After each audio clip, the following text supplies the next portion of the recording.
Bismillahirrahmanirrahim. Assalamualaikum warahmatullahi wabarakatuh.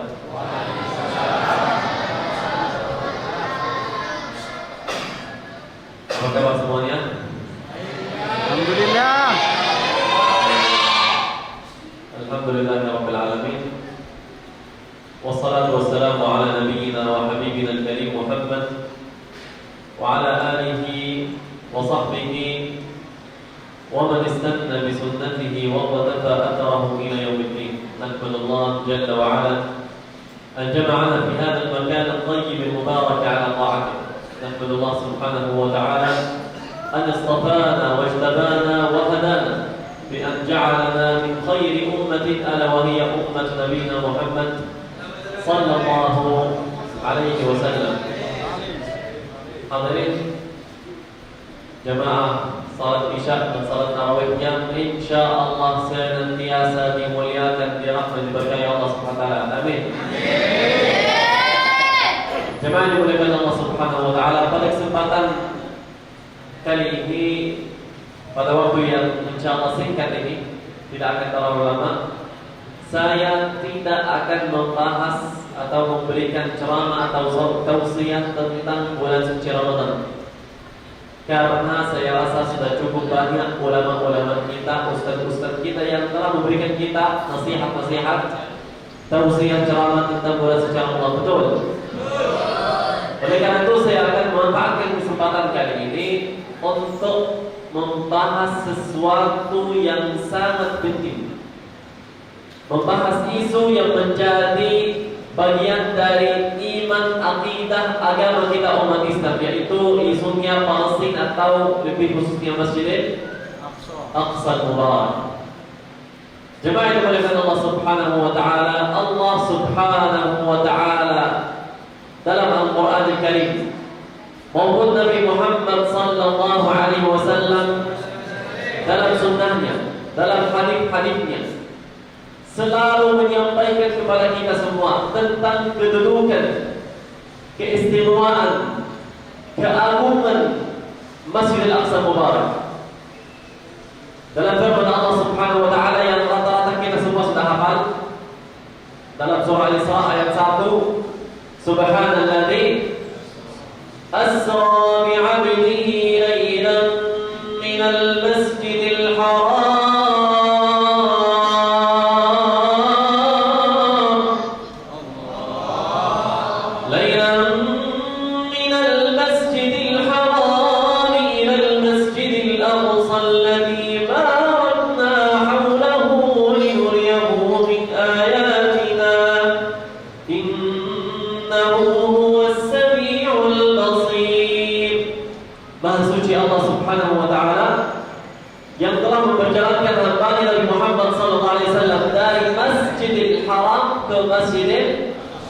ke Masjidil Aqsa. Masjidil Aqsa itu artinya masjid yang jauh, karena lokasi Masjidil Haram dengan Masjidil Aqsa lumayan jauh. Alladzi barakna haula, yang telah diberkahi sekelilingnya, telah diberkahi oleh Allah Subhanahu wa taala sekitarnya Masjidil Aqsa itu. Maka jemaah sekalian yang Allah Subhanahu wa taala dalam firman Allah Subhanahu wa taala ini telah mengikatkan antara dua masjid agung umat Islam, dua masjid suci umat Islam, Masjidil Haram dan Masjidil Aqsa. Seakan-akan Allah Subhanahu wa taala menyampaikan kepada kita semua bahwa jangan sampai kita umat Islam ingat terhadap Masjidil Haram, lupa terhadap Masjidil. Jangan sampai kita umat Islam peduli terhadap Masjidil Haram, lupa terhadap Masjidil.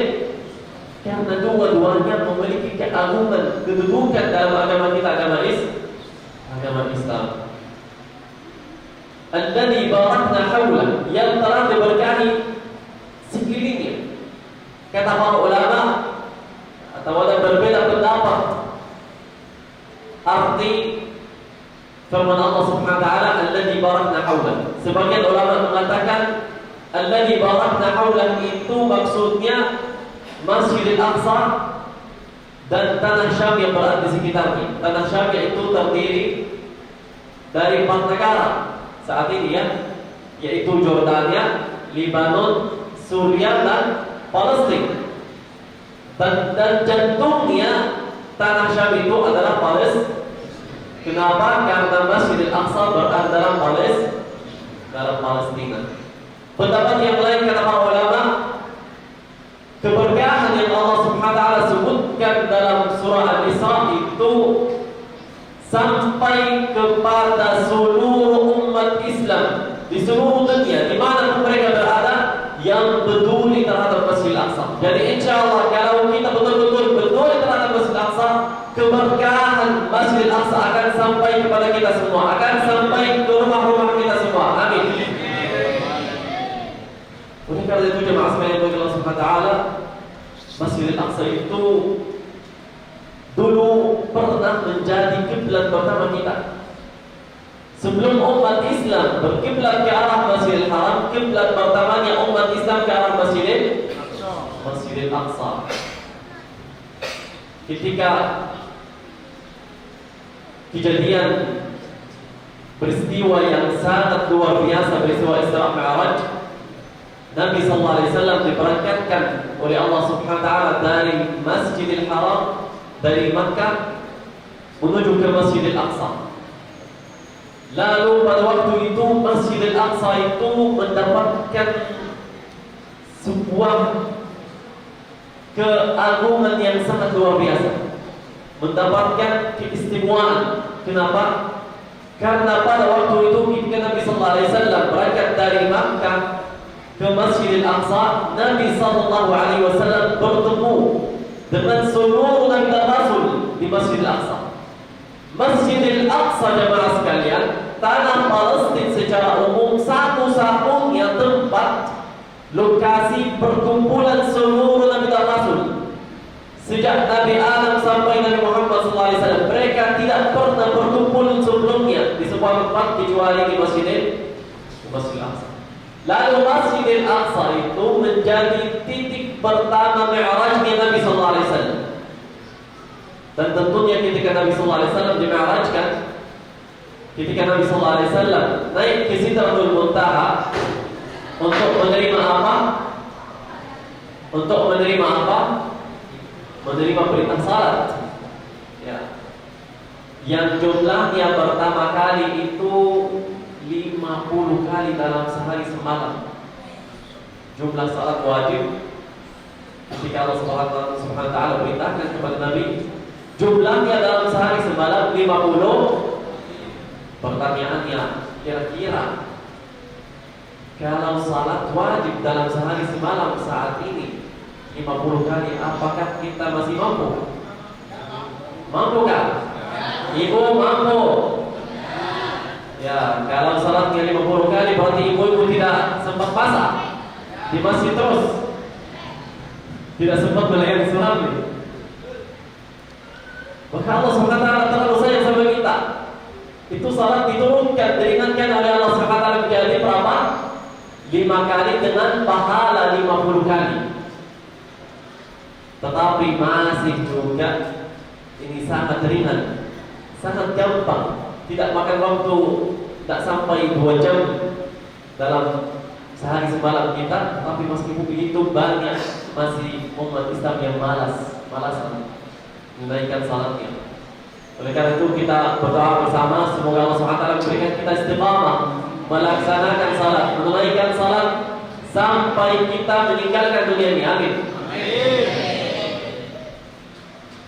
Oleh karena itu jemaah sekalian, Masjidil Aqsa ketika Nabi sallallahu alaihi wasallam menerima perintah salat sampai 16 bulan kemudian, kiblatnya Nabi ketika melaksanakan salat, kiblatnya para sahabat, seluruh kaum muslim pada waktu itu ke arah Masjid Aqsa. Di Makkah, jemaah sekalian, terdapat sebuah masjid yang masih ada sampai saat ini. Kalau ada jemaah kita ini yang sempat hadir di masjid yang penuh berkah ini, yang pernah ke tanah suci, dan tentunya kami berdoa semoga Allah SWT berikan kita semua kesempatan untuk menuju ke tanah suci kita di Makkah, Madinah, dan ke Masjidil Aqsa juga. Di sana terdapat sebuah masjid yang bernama namanya Masjid Al-Qiblatain. Masjid apa? Al-Qiblatain. Masjid dua kiblat artinya. Di mana Nabi sallallahu alaihi wasallam ketika melaksanakan salat zuhur di masjid tersebut, dua rakaat pertamanya kiblatnya Nabi ke arah Masjidil Aqsa. Kemudian tiba-tiba turun wahyu dari Allah Subhanahu wa taala, turun malaikat Jibril, kemudian menyampaikan berita Allah Subhanahu wa taala untuk mengalihkan kiblat Nabi ke arah Masjidil Haram. Berarti dua masjid keduanya ke arah Masjidil Haram. Makanya masjid itu sampai sekarang masih ada. Namanya Masjid Al-Qiblatain. Dua rakaat pertamanya ke arah Masjidil Aqsa, dua rakaat keduanya ke arah Masjidil Haram. Oleh karena itu jemaah sekalian juga Allah Subhanahu wa taala, Masjidil Aqsa itu pada waktu itu ketika Nabi sallallahu alaihi wasallam menerima berita salat, ketika Nabi sallallahu alaihi wasallam diutus oleh Allah Subhanahu wa taala menjadi pusat perhatian seluruh kaum muslimin. Seluruh kaum muslimin memperhatikan Masjid Al-Aqsa Mubarak itu. Seluruh kaum muslimin ketika salat melaksanakan salatnya arahnya ke Masjidil Aqsa Mubarak. Oleh karena itu jemaah sekalian Allah Subhanahu wa taala, Masjidil Aqsa Mubarak itu memiliki kedudukan yang sangat istimewa dalam agama kita, agama Islam. Oleh karena itu Masjidil Aqsa itu menjadi targetnya semua pemegang agama, terutama kaum muslimin, orang Nasrani dan Yahudi, dan selalu ingin diribut oleh mereka. Oleh karena itu Masjid Al-Aqsa itu satu-satunya lokasi yang selama sejarahnya ratusan tahun sebelum Nabi sallallahu alaihi wasallam diutus, Masjid Al-Aqsa masih dijajah. Dan ketika Nabi sallallahu alaihi wasallam diutus oleh Allah Subhanahu wa taala, ketika Nabi sallallahu alaihi wasallam mendirikan negara Islam di Madinah, Nabi sallallahu alaihi wasallam sempat melakukan 5 perang. Tujuannya apa? Tujuannya membebaskan Al-Aqsa itu dari penjajahannya. Tetapi hikmahnya Allah Subhanahu wa taala, Nabi sallallahu alaihi wasallam tidak berhasil membebaskan Al-Aqsa itu. Dan ini menjadi hikmah. Ini hikmahnya bahwa Allah Subhanahu wa taala ingin menguji kita umat Islam. Ini menjadi ujian bagi kita umat Islam. Apakah umat Islam setelah nabinya meninggal, setelah nabinya wafat, apakah umat Islam tetap peduli terhadap Masjid Al-Aqsa atau tidak? Makanya Masjid Al-Aqsa selama sejarahnya sampai saat ini menjadi ujian bagi kita semua umat Islam, menguji keimanan kita semua umat Islam. Apakah kita peduli terhadap Masjid Al-Aqsa atau tidak? Jemaah sekalian yang dimuliakan Allah Subhanahu wa taala, sejak puluhan tahun, jawab bebas tadi, tapi ya santai, gak apa-apa ya. Jam 12, jam 1 lah. Setuju jemaah? Alhamdulillah. Tapi capek kan saya. Baik. Jemaah sekalian Allah Subhanahu wa taala, sejak puluhan tahun kita selalu menyaksikan bagaimana perjuangan di tanah Palestin, perjuangan jihad di jalan Allah Subhanahu wa taala di tanah Palestin, di tanahnya Masjid Al-Aqsa tidak pernah berhenti sejak ratusan tahun. Apalagi tahun-tahun terakhir kita selalu menyaksikan bagaimana perjuangan saudara kita seiman, seakidah yang berada di Palestin. Sebenarnya Allah Subhanahu wa taala, ini saya ceritakan ini bukan karena saya orang sana ya, tetapi Allah Subhanahu wa taala telah memilih sebuah bangsa, sebuah kelompok orang, kelompok kecil orang, dan Allah Subhanahu wa taala memberikan kelompok tersebut itu amanah, dititipkan amanah kepada mereka untuk menjaga Masjidil Aqsa Mubarak itu. Makanya kita selalu saksikan, dan nantinya ketika kita menghadap kepada Allah Subhanahu wa taala, kita akan saksikan juga bahwasanya saudara kita seiman seakidah yang berada di Palestina secara umum, yang berada di Gaza secara khusus, mereka tidak pernah berhenti memperjuangkan masjid suci umat Islam. Mereka tidak pernah berhenti membela agama Allah Subhanahu wa taala, membela Masra Nabi sallallahu alaihi wasallam, membela masjid kebanggaan kita semua, membela harga diri kaum muslimin, membela kemuliaan yang kaum muslimin. Oleh karena itu kita selalu saksikan puluhan tahun yang lalu Palestina itu dijajah tahun 48, ya, kurang lebih 76 tahun. Saudara kita seiman seakidah yang berada di Palestina, mereka tidak pernah angkat tangan. Mereka tidak pernah mengatakan kami akan tinggalkan Palestina, kami akan pindah merantau ke negara lain untuk menjalani kehidupan kita dengan nyaman, tenang. Tetapi mereka mengatakan, demi Allah kami tidak akan meninggalkan tanah suci ini. Kami tidak akan melalaikan kewajiban kita untuk menjaga kesucian Masjidil Aqsa Mubarak. Oleh karena itu jemaah sekalian Allah Subhanahu wa taala, kita selalu saksikan bagaimana perjuangan mereka. Bahkan Nabi sallallahu alaihi wasallam sejak ratusan tahun yang lalu, sejak 1400 tahun lebih, Nabi sallallahu alaihi wasallam telah menyebutkan ciri-ciri orang yang akan menjaga kesucian Masjidil Aqsa Mubarak ini. Nabi sallallahu alaihi wasallam ceritakan kepada kita semua umat Islam tentang ciri-ciri orang yang akan berjihad di tanah tersebut. Kata Nabi sallallahu alaihi wasallam dalam sebuah hadis, "La tazalu ta'ifatun min ummati 'ala al-haqqi zahirin."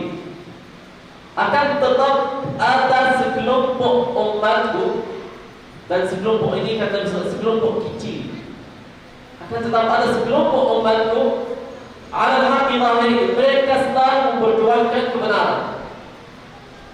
Li'aluwihim qahirin, mereka tetap melawan musuh-musuhnya mereka, dan mereka tidak pernah menyerah. La yadurruhum al-khalafu wa la man khalafahum, mereka tidak peduli dengan yang tidak sepaham dengan mereka.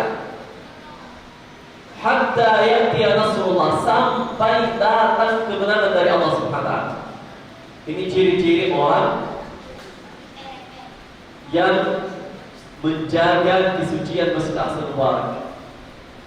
Kemudian ketika seorang sahabat, ini hadis sahih jemaah, ini hadis sahih diriwayatkan oleh Imam Ahmad radhiyallahu anhu. Ketika ada seorang sahabat bertanya, di manakah mereka ya Rasulullah? Aina hum ya Rasulullah? Kata Nabi sallallahu alaihi wasallam, mereka berada di Masjidil Aqsa wa abnaf Masjidil Aqsa. Mereka berada di Masjidil Aqsa dan sekitarnya. Itu yang namanya saat ini Palestina. Dan kita semua sudah menyaksikan bagaimana para pejuang kita sejak puluhan tahun, apalagi sejak tanggal 7 Oktober kemarin sampai detik ini saya berbicara ini, mereka tidak meninggalkan tanah Palestina.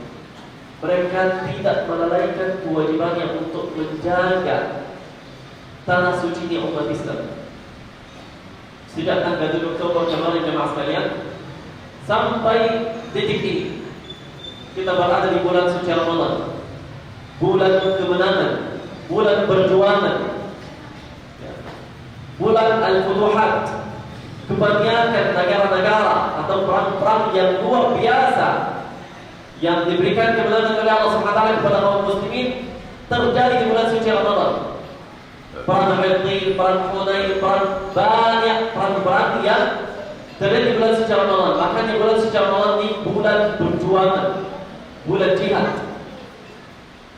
Makanya jemaah sekalian Allah Subhanahu wa taala, sejak tanggal 7 Oktober kemarin sampai saat ini, perlu saya sampaikan bahwa saudara kita seiman seakidah yang berada di Palestina, khususnya yang berada di Gaza, mereka telah mengorbankan atau mereka telah membayar pajak yang sangat mahal.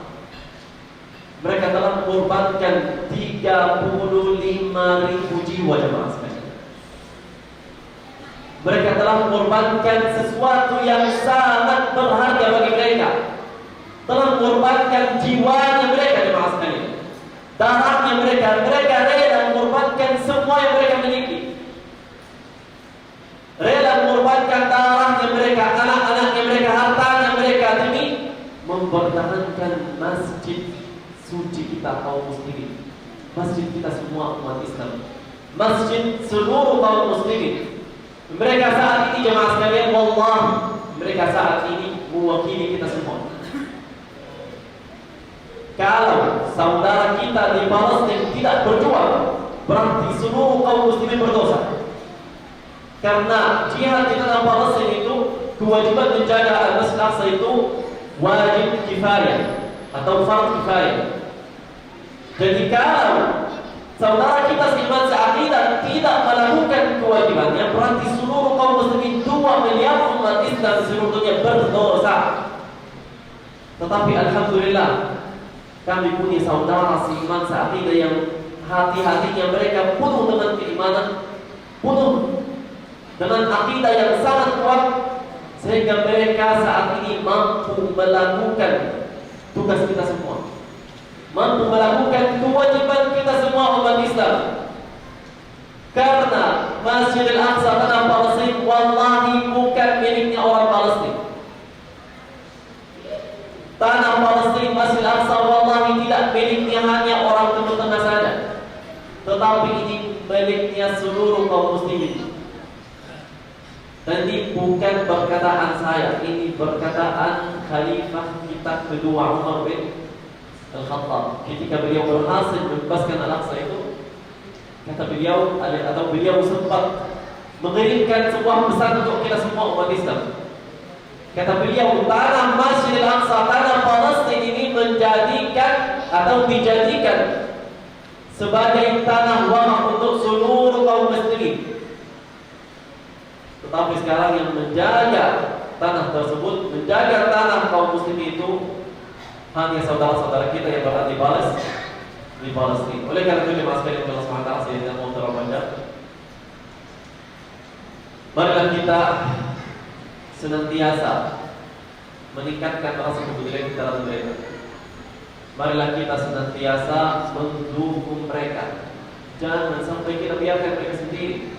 Ini kita sekarang sudah saksikan bagaimana seluruh dunia telah meninggalkan, membiarkan saudara kita di Palestina, khususnya di Gaza itu sendiri. Bagaimana semua kekuatan di seluruh dunia ini, kekuatan dunia ini berkumpul bersatu menyerang, ingin menghabiskan saudara-saudara kita di Gaza. Bagaimana Amerika dengan Inggris, sekutu-sekutunya semuanya bersama dengan Zionis itu untuk menyerang saudara kita di Palestina.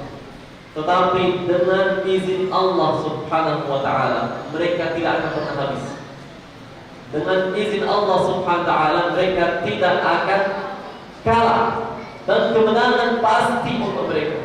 Ini sebuah keyakinan. Sebuah keyakinan. Mereka itu jemaah sekalian Allah Subhanahu wa taala, marilah kita menjadikan bulan suci Ramadan ini bukan hanya bulan untuk menaikkan ibadah puasa, untuk melaksanakan salat tarawih, mengeluarkan sedekah, tetapi kita jadikan bulan suci Ramadan ini bulan jihad bagi kita semua. Kita berjihad di jalan Allah Subhanahu wa taala di bulan suci ini dengan doa kita. Doa kita sangat penting jemaah sekalian. Doa itu adalah senjatanya orang beriman. Dan kita tidak tahu, siapa tahu di antara kita jemaah yang ketika berdoa kepada Allah Subhanahu wa taala, Allah Subhanahu wa taala menerima doanya. Kita enggak tahu. Siapa tahu ada di antara kita semua satu jemaah yang memiliki rahasia dengan Allah Subhanahu wa taala sehingga doanya dikabulkan oleh Allah Subhanahu wa taala. Oleh karena itu, marilah kita senantiasa mendoakan saudara kita di Palestina. Marilah kita jemaah sekalian berjihad di jalan Allah Subhanahu wa taala secara dengan harta kita, dengan pikiran kita, dengan lisan kita. Dengan lisan kita jemaah sekalian, dengan medsosial kita. Setiap kita melihat video atau berita, foto yang menceritakan keadaan saudara kita di Palestina, kita share sebarluaskan agar seluruh dunia bisa mengetahui bahwa sebenarnya hak asasi manusia itu tidak ada gunanya. Agar seluruh dunia bisa mengetahui bagaimana keadaan saudara kita di Palestina, bagaimana mereka dibunuh, dizalimi, diserang oleh musuh-musuh umat Islam, bagaimana mereka dilaparkan oleh musuh-musuh kita, semua Zionis terang. Oleh karena itu saya tutup dengan hadis Nabi sallallahu alaihi wasallam, wallahi la yu'min. Wallahi la yu'min, wallahi la yu'min. Nabi sallallahu alaihi wasallam mengatakan, demi Allah tidak beriman, tidak beriman, tidak beriman. 3 kali diulang oleh Nabi sallallahu alaihi wasallam. Kemudian seorang sahabat yang bertanya, siapakah ya Rasulullah? Kata Nabi sallallahu alaihi wasallam, man nama syab'an wa jaruhu ja'a wa huwa ya'lam. Umat Islam yang tidur hidup dalam keadaan yang aman, tenang, sedangkan saudara-saudaranya dizalimi, diserang, dibombardir, diusir oleh musuh-musuh umat Islam. Seakan-akan Nabi sallallahu alaihi wasallam menyampaikan kepada kita semua bahwasannya umat Islam ini di mana mereka berada adalah bersaudara. Dan jangan sampai kita umat Islam mengatakan kami sudah capek mendengarkan berita-berita Palestina, kami sudah capek membantu Palestina. Sungguh ini menjadi tanda kemunafikan yang harus dibersihkan dari hati kita. Semoga Allah Subhanahu wa taala segera memberikan saudara kita di Palestina, khususnya di Gaza, kekuatan, kesabaran. Semoga Allah Subhanahu wa taala memberikan mereka pertolongan, dan semoga Allah Subhanahu wa taala segera memberikan mereka kemenangan. Amin ya rabbal alamin. Demikian ada yang saya sampaikan. Jazakallahu khairan, barakallahu fiikum. Mohon maaf karena terlalu lama ya Allah. Terima kasih. Assalamualaikum warahmatullahi wabarakatuh.